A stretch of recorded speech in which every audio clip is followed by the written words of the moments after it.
Hey everyone, welcome to another episode of New to Weeaboo. This is number 162 for December 24th, 2025. I am Nemesis and I'm joined by Alcatraz. Icrimus. Mercrimus. The last episode of the year, just right in before the Christmas deadline, I guess. Yep. Barely. Just barely. Yeah, thankfully we didn't have to adjust schedules just to account for Christmas this year. Yeah. I think we've had to do that a couple times. Yeah, most of the time actually. It lands right on recording day. It's like, I like recording. I like doing this, but Christmas more important. Yeah, also, my mom would kill me if I don't show up at her house. That too. Anyway, a couple things in the anime realm to mention. One, so the My Hero Academia is technically over. However, they also announced in May there will be an epilogue episode in May. We can't let it die that quickly. Oh no, you can't do that. No, that'd be awful. Have to drag it out as absolutely long as So possible. my guess as to why it's taking them so long to do a single episode is either A, it's a little bit longer, or B, they're trying to avoid stepping on the toes of the Vigilantes spinoff. Right. Could be. That's supposed to be coming out in January, the season 2. The other thing is finally, Zombieland Saga Yuma Ginga Paradise movie. The movie is getting a U.S. release on January 19th, a one-day thing as of this point. Yep. Also, at this point, all showings are the English dub. Which kind of sucks. Which, yeah, that's annoying because I want the Japanese audio with the subtitles. But so far, no listings for that. And it's a limited thing. You can find it pretty quickly. Still going to go see it, but I'm a little disappointed at this point. There's still no sub. Hopefully that starts popping up so I can actually see a sub version rather than a dub version. Yeah. No shade to the dub actors, but no shade. I don't want that. We just Japanese. have our preferences. And one other thing, actually a couple other things. There's a trailer for a Steel Ball Run for JoJo's Bizarre Adventure, the next arc of that. Oh, JoJo. Yep. And it's been leaked out, not quite 100% confirmed. Apparently, this leaker has a very good track record that the season 2 of Frieren is only going to be 10 episodes long. Interesting. Yeah. A little short. Yeah. Apparently, it's one of those weird things where it's one of those things is simply between the fact that this basically is one of those probably likely going to be let's have a clean beginning and end. Yeah. For the story arc, there's also the thing apparently that since the manga only started in 2020 and has gone on frequent breaks, and you don't want to catch up too quickly. Yeah, that makes sense. I would rather them have a short episode than try to Short season, you mean? Yeah, that's what I mean. A short season, than try to do weird stuff like bad fillers or whatnot, or exceed the manga and try and do the why does this arc kind of suck compared to the usual? Oh, it's because it's a filler made up by the anime people. Yeah, or they start, shoving things in that don't make sense, or decide that, they catch up to the manga and keep going in some weird, stupid way that no one likes. Yeah. That has happened in multiple series. Mm-hmm. I hear Game of Thrones did that. Yeah, that's not anime, though. No, it's not anime. But it has happened in anime. Yeah. Yeah, so that's pretty much the news that popped up that caught my eye. So we're here to talk about the final anime of this year, and we were talking about City the Animation. Yay! So it's it's kind of it's not really a sequel, but it's made by the same person who did Nichijou. Spiritual successor could possibly be used. I wouldn't quite put it that way, but yeah. It's not quite the same thing, but it's interesting because it's basically a kind of slice of life comedy, right? Of course. Yeah. And here's the thing about it. It's not quite the same as Nichijou, but as you can tell, it's from the same person. Yes. There's a lot of similar style in like storytelling. Mm-hmm. Art obviously looks very similar, being same artists and somewhere and such like that. But you can definitely, like you said, tell it's done by the same person because there's a lot of similarities in like the structure and flow. But otherwise, yeah, it's a very different thing too. Yeah. But the thing about this is, considering it's very much like kind of the slice of life taken almost to its extreme. So like there is no real overarching plot line to talk about. But nope, there isn't. Yeah, and the other thing is also there are a lot of characters. There are a lot of characters. While there are a lot of characters, this is, I think, a really good example of having a lot of characters, but doing it right. So many times I see along with like there's a crap load of characters and you barely know anything about any of them and you can barely even remember them just because the pacing and setups for each one is not done right. This is the opposite. Every single one of them feels like they all get plenty of time for what they need to be. It fits quite well, I think. The main characters, you got Midori Nagumo, who's a very fast woman. At least also very much wants money. Money, please. Give me money now, please. And we'll do anything but actually, do a lot of things for her, including, betting on horses, entering contests, all sorts of things just to get some money. She wants easy money. She wants easy money, which is understandable. Right, yeah. Everyone, I think, wants money without having to actually work for it because work sucks. Although she has a part-time job, sort of. Yeah, like delivery. She works for what was it, Western Cuisine? Yeah, the Western Cuisine place. She works as delivery for them. Yeah, because she's also, again, she's very fast. Yep. She used to be she kind of, as a part of it, you can tell, as I reveal, she was kind of a big, like, sport hero back in high school and whatnot. Even though she wasn't in any sport clubs? Yeah, she was just a big, huge athlete who was, like, really good at all this stuff. And then after high school, it's kind of her life has become a little aimless. She doesn't really know. It's pretty clear, she doesn't actually know what to do with herself anymore. Yep.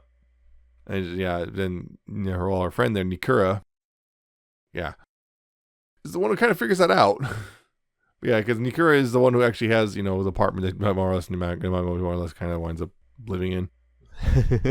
Nikura also has her own thing, like she's trying to become a video star on internet, and not quite working. Has some very odd ideas of what works for videos.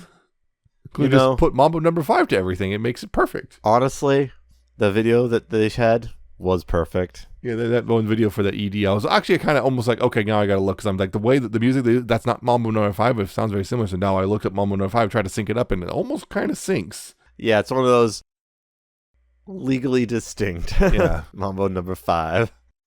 It's kind of funny that they mentioned Mambo number 5 specifically. Specifically. But also, the video works perfectly. That is exactly something that could go viral. She's also got her own little quirk, because everyone's got their own weird quirks in these, because that's just the nature of this particular author. Yep. Everyone's got their own kind of weird quirks, or she also has a thing where she likes taking pictures of broccoli. Broccoli, yep. Little trees. Yeah. And they also wind up meeting Wako Izumi, who she's a very strange person.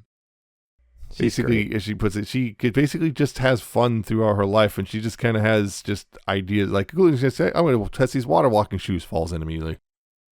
No problem, no big deal. Whatever, it's fine. And she's kind of just generally laughing and goofing off, and just wind up like living in Nikura's closet. I like how she's just why there. Are you in my closet?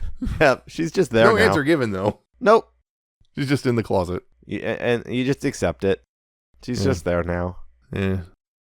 So, like, those are like the main characters. Like, they're the ones who get, I guess, the majority of the focus. But there's also a bunch of other characters, like the guy who runs that restaurant, Makabe, Tsurubishi, got a mustache. He's a kind of weird guy himself. Kind of very much a dad. A dad, yeah. And like his kid, Tetawaku, who has a crush on Riko Izumi, and Matsuri. Yeah. And the Matsuri... his sister, and then Matsuri has a whole friendship with Eri Amakazari. Yeah, we'll get back to that one. Yeah, there's a thing with that one. Yeah, they have a whole weird friendship where they just kind of goof off, but then of course Eri kind of turns out she's moving to England. Yeah, and then they have the big chunk of their thing is them working through that. Yeah, you say there's no overarching. That's probably the one thing. There isn't, but there are a lot of subplots. There's a lot of threads, I would say. Interwoven threads that pop up throughout the whole thing. That's probably the most prominent one. Is that's Matsuri one of the big ones, yeah. But largely, those mostly kind of separated, and there's stuff happens, and then you have the weird thing where everything intertwines into each other. Yeah. And then wow, it just all came together, didn't it? Yeah. You got like what's her face? Sumire Sakurakomi Kanabe, who just wants to give everyone awards. Oh yeah, the rich. Yeah, she's very rich, and she wants to give everybody awards. And some people really don't want those awards. It's weird. A lot of these people in the city seem to be really generous, but don't want anything from anyone else, and that becomes a problem when everyone's trying to give everyone else stuff. Hito Or yeah, no. I'm thinking the first dude we saw that was trying to get an award. Yeah. Lee Hito. Yeah. Yeah. I don't want the award. And he didn't want it. It was avoiding it the whole time. Because that's the whole thing. It's like you're doing good things just for reward. Yeah. But like, he got captured. It's like she literally has people getting captured, so she can force an award on them. Yep. And the butler. Oh man, the butler. Yeah, the butler Hotaka, who like literally had a chain. He like grabbed Nagumo once with the chain and put her in the back of the limo. She's confused and she's put to the top of the tower. It's like, oh yeah. Here's some beer. Here's a hot spring and everything, and you just relax until you get your award. Or the soccer team, and one guy who apparently is incredibly fragile, but really good at soccer. Yep. Yeah, you got the mangaka Oni Kamaboko. Yep, the whole thing with the editor and his the editor mangaka. Todoroki. Yeah. And them trying to come to, kind of end this manga, and because also they're going to bring in a new mangaka to do stuff. And then that going very poorly because, here's some work. We cannot publish this. This is straight up 18 plus. This is obscene. Yeah. We get it narrated to us what's going on, but we don't get to see the visuals really, other than top of some heads. Yeah. And that's the fun thing about that one, which is then the mangaka they mention, Daisuke Naganohara, which if you don't know that name, that's the blue-haired girl from Ichijo. Yep. And they actually even show her and have her talking once. Yep. Very briefly. Don't show her face, but she's basically apologizing because she hurt her hand. And then as you see the scene, it's zooming out, and there's two other girls in this room, one having brown hair and one having black hair. It's like, I wonder who these are. Yep. Just connecting that, yes, City the animation does take place in the same continuity as Nichicho. Yep. And yeah, here clearly, they're adults now. Those three are adults now, and yep. So, how about that? Yeah. Mio finally did what she wanted to do. Drawing yaoi. And apparently no longer embarrassed about it. Yeah, so that's the thing, is a lot of those these characters, like that goofy, weird things happening. Tatawaku just came coming convinced that, Riko Izumi likes him, and then she shuts him down twice. Yeah. Well, the whole thing with Riko Izumi that everyone just falls for because she's cute. Yeah, and also she's sleeping. She's just kind of weirdly sleeping, just kind of goes around in life, just barely awake. Yep. But also is also really smart. We find later. Yeah, she works on machines. Yeah. Okay. Maybe she just stays up too late working on her machines. Yeah. I get that. I've done that before. But everyone loves her. Our entire class basically running interference for her. Oh yeah, the whole thing where they're doing the test and she's sleeping through the test. So everyone tries to run interference and they all fail the test. Yep. Because of They're that. all doing the makeup. Yeah.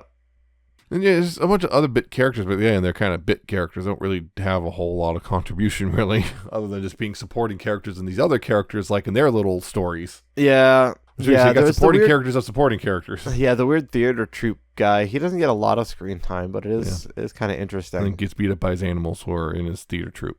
Yep. All right. Oh, speaking of the animals. Bunch of animals, yeah, including the... Bunch of strange animals, like a cat that's not really a cat. It's very strange. Rabbit thing. Then it turns out, he's a very rare animal, as we find out. Yes. As he meets the other things, like the giant salamander and... Yep. Or that snake thing. I forgot the name of it. Tsuchinoko. Yeah, that one. Tsuchinoko real. Yep. Or whatever that thing with the nose is. The thing with the nose is completely unknown. That I don't know what that Nikura ends up using as a punching bag. Well, because she's trying to get 100 yen to get her locket back, which that's the thing. Her little locket, she get the rabbit thing stole from her, and she wants desperately to get it back before Nagumo does, because it turns out there's a picture of Nagumo in it, which kind of has implications behind it. There are implications there, yes. Yeah, because Nikura seems to have a thing for Nagumo. What kind of a thing they don't really explicitly say, but the nature of how they act is like, Yeah, I'm thinking Yuri. Yeah, a bit of Yuri there. Problem is, kind of always thinking Yuri. Yeah. I look out of curiosity. Yeah, other people picked up on it too. Not surprisingly. I mean, considering Nichijou also had the thing with the weird confession, not confession. Maybe it actually is a confession. Shut up. Yeah. It's with the picture of Midori basically fist in the air, almost like a Breakfast Club pose, but a little bit different. Celebratory fist pump. Yep. Back when they were younger and she had goals that she was actually. That was the thing that she found out. It's like she needs to have a goal. She needs to have something to work for. She has something to work for, which is I'm not going to tell you what that is. Yep. And then Matsuri and Eri. Probably the strongest. I would say probably have the strongest emotional core of all the stories. Those two. Yep. As Matsuri and Eri and them, but they're like best friends and everything. And, absolute best friends. And like, eventually, Eri finds out she's moving to England, and she's struggling with the idea of telling her best friend that she's leaving. Yep. And then they get to a point where they know Matsuri.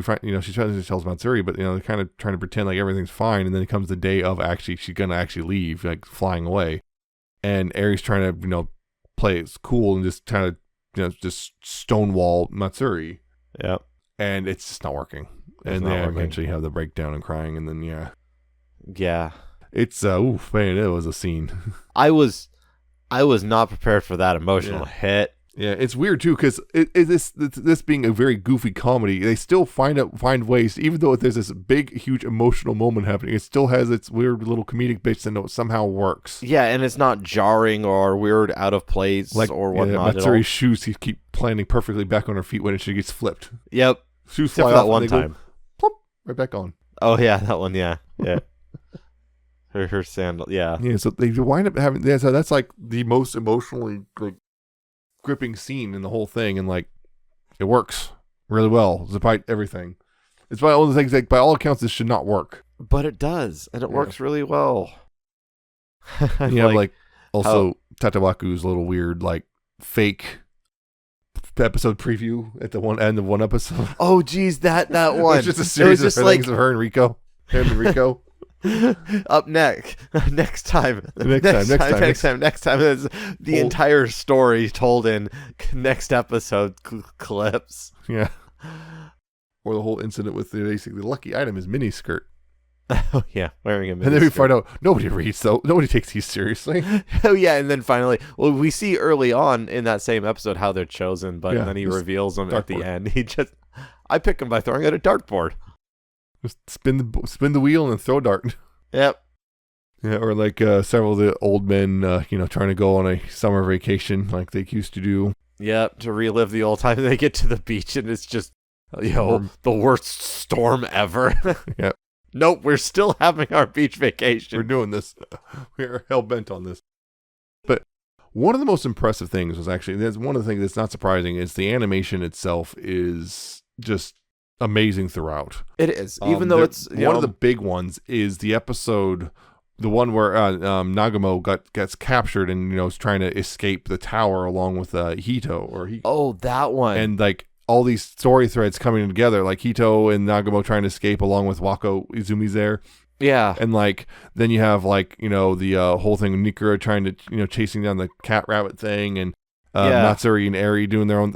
Everything's coming together, and you see then they start like splitting off, and like all the different stories happening at once, and these are all happening at the same time. It's like this is not an edit. You're seeing multiple screens, and then eventually all comes together to the one start massive scene with everybody there. And like, I found out about this, which is this was one of those things where it's like, the average like anime episode has something like 3,000 keyframes or something like that. God, the amount on this one would be this insane. One was 16,000. Well, and they just dropped that knowledge without. They weren't bragging. They're like, oh yeah, we had 16,000. Like that wasn't a big deal. Yeah, because Kyoto Animation apparently their thing is like most people is like about 3,000. They go their minimum is 6,000 per episode. Yeah, because they're hell bent on doing this the best they can. Yeah, and when you start doing multiple scenes on per frame, like that, it's a multiple. Yeah, that's why. Because it was impressive as heck. It was so cool to see that. One of the other fun things that they do with their animation is they intersperse it with real life. The whole claymation, they do like claymation stop motion thing. Yeah, it's like a stop motion with it's just unusual, but it works. I guess it works. Particularly whenever in a few different places. Mostly when we see it mostly with we're on Sumire's mansion. Yeah, there's a lot of it there. Of course, the ED is fully done like that, but yeah. The normal ED, I should say. Yeah, and then also like the episode where the horse race betting, and everyone's tearing up their tickets. You see this storm of tickets. That was so great. And then everyone hastily trying to put the tickets back together, and then doing it again. It was a gazelle. What?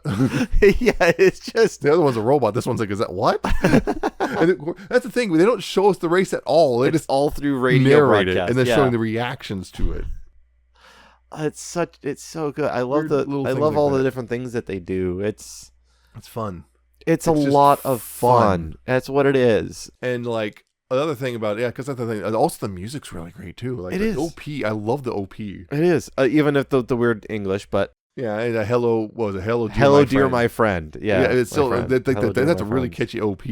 But it is really good. I like it a lot. It's very much fits. Yeah. It's just everything about this is like it came together perfectly. I honestly can't find any faults with it. I can't really find any no real faults with it other than I want more. Other than the fact that it ended. Yeah, and that's the thing. The original manga is over too. I'm not sure. I'm not sure if this anime covers the whole manga or what, but it wouldn't surprise me considering it's only a 13-volume manga, which means it wasn't a whole lot probably. So it's it just kind of works. It does. I didn't find, like I said, I found like no pacing issues with it. Everything felt exactly like what it was supposed to be. There's no, yeah. And also, the final episode ending with a just big musical number. Yeah, the whole last episode was just so different, but still worked so well. The big musical number, the whole is like, it hits you with the airport scene, yeah, and then pulls into the big musical. Everybody's singing, yeah, and the whole city comes together, kind of a thing, and everyone then explodes. Yeah, and everything explodes on the time machine. And then the time and also like the other one was the big foot race, the partner foot race thing. That was wild. Yeah, that and then it's like we told you could bring an item. What? And everybody gets in because realizing, this is a lot easier than I thought it was. Yep. And then finding out the whole thing was kind of rigged for... Yeah, it was rigged for Matsuri and Eri to win so they could, because... No, it wasn't rigged for it was rigged for Sumire because she wanted to confess to that one guy. Sort of. No, the rigging there was... Sumire wanted the butler to rig it so that she could confess. Yeah, she confessed to the guy. I think it was ask him out. Wako created the whole thing so that the other two could get the prize money because they were leaving. That was revealed at the very, very, very end of it. Yeah, Wako did her own rigging. The thing was the race was there specifically for Sumire to do the thing, and then Hotoga panicked when Sumire also wanted to cheer her little partner to victory.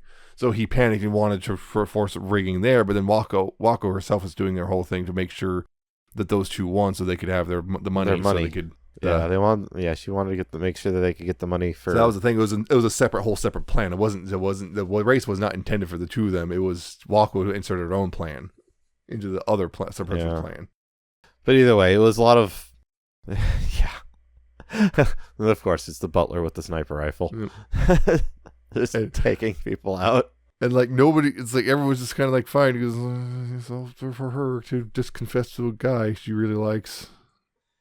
Because part of it was she's just kind of passed out because in happiness. In happiness, just being princess carried through the whole thing. Yeah, because she had a cast leg.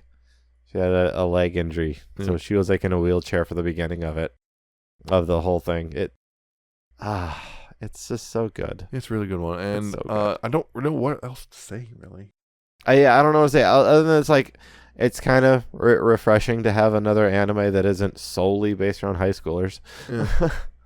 Mostly based around adults, actually. Yeah, other than the Matsuri, Eri. Yeah, there are some, but. And I guess the primary characters are adults, so that's nice. Yeah, it works really well. It does. It's fun.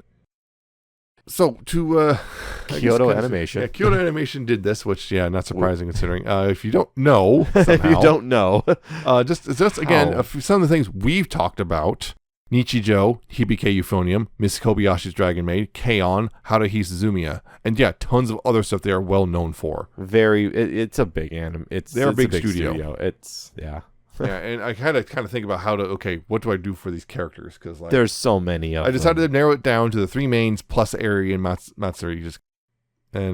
Matsuri because, it's just easier for me, and they seem to be kind of the main focus for the whole thing anyway.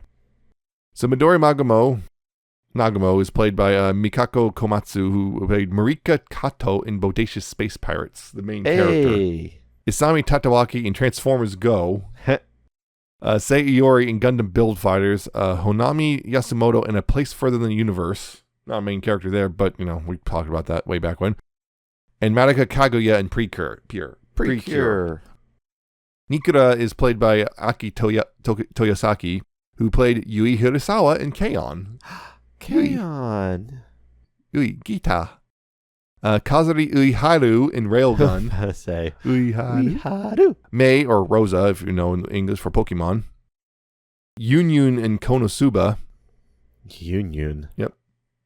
And Aoi Inuyama in Yuru Camp. Yep, Aoi, that's the blonde with the sister looks identical to her, pretty much, except younger. And often has a fan because she kind of likes a troll. Wako Izumi is played by Yui Ishikawa, who's played Mikasa Ackerman in Attack on Titan. Yeah, kind of a big deal. Violet Evergarden in Violet Evergarden. Hey, this sounds familiar. Also, Kyoto Animation. Mary, or Marnie, in Pokemon. And Nyan in Gundam GQ. And Shiori Oumi in This Monster Wants to Eat Me. Oh. Yeah. The monster. The monster. Eri Amakazari is played by Azusa Tadokoro, who's played a ton of roles in Hibike Euphonium, mostly bit players. Bit roles. Simbali Rudolph in Umumusume. Shizuka Mogami in The Idol Master. Moraha in Yashahime. And Selena Texas in Arknights.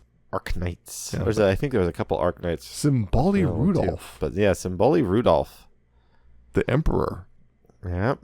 Which is funny because she pronounces English a lot better in this than she does as Simbali Rudolph. So I'm going to wonder if it's a voice director thing. Could be. And Matsuri Makabe is played by Ayaka Nanase, who played Yoshino Koharu in Sakura Quest. Sakura Quest, not Sakura Trick. Yes, those are different. Mirei Suzuki in Hibike Euphonium. Yep. That's the tuba player, the tall one. Yep. Remember? Yep. Reiko in Super Cub. Yep. Agaha Hijiri in Precure, and Rika Isurugi in Black Fox. Those have been on my list forever, and I've never actually sat down and watched it yet. Because it's just a movie. I haven't sat down and watched it. So yeah, those are the ones that I decided to go ahead and focus on because there's a ton of characters. I could be here for literally half an hour talking about all of them, and I don't want to do that. We don't want to do that. It's too much. Particularly since I got to get this edited before Christmas, and I got other things to do too. Yep. So I'm on a tight schedule. So make this short. So yeah, that's it. That's it. Again, it's a slice of life. It's wonderful, really hard. But yeah, I kind of expected us to kind of not have a lot to say just because of the nature of it, but just go ahead and watch it if you haven't already. Seriously, this is absolutely a must watch. It's like absolutely one a of the must-watch. best of the year. Yeah. It's kind of weird how I put 2 anime back to back, which are really simple to talk about in December for some reason. It's almost like I intended that. Makes it easier to edit. Oh yes. When everything else is busy. In Christmas time. So, if you like what you heard, you can listen to other episodes on newtoweeboo.libsyn.com. It's spelled Libsyn. If you want to, subscribe to the RSS feed there and keep up with us. You can also subscribe to us via other methods, including Apple Podcasts, Spotify, YouTube, and Amazon Podcasts. Just search for New to Weeaboo on any of those, or click the buttons at the top of the Libsyn site if you want, and you can subscribe those ways. If you want to contact us, you can do so via email, newtoweeaboo@gmail.com. If you have any questions or comments or anime recommendations or whatever, you can do that. Or you could also contact us or follow us on our social media via, it's all listed at newtoweeaboo.libsyn.com/contact. Again, it's spelled Libsyn if you want to go there and follow via any of those that are listed. So that's it for this episode, and that's it for this year. The year is over. The year is pretty much over. We have done the final episode of the year. We will be kicking off 2026 with a look of the final season of My Hero Academia. Yay. We're going to be doing that because getting back to schedules got all messed up because of Sun's announcements. Yep. So yeah, My Hero Academia to start to kick things off. final. That probably won't be the last time we talk about it, though, because there's an epilogue episode and there's still the spin-off. And epilogue and the Vigilantes season 2. Yep. Yeah. The spin-off, which is coming. Yeah, coming. We'll have to get to this season, next coming season as well. So yeah, hope to see you then. Have a happy holidays. Whatever you celebrate or don't celebrate. Keep yourself safe when it gets all rainy and slushy or snowy or whatever out there as well. And don't. Again, try not to hurt any members of your family. Right. Yes, we know sometimes racist uncle's insufferable, but maybe not even an uncle, do not but want the police at your house at Christmas time. You don't. Goodbye for now. We'll see you in 2026. Bye.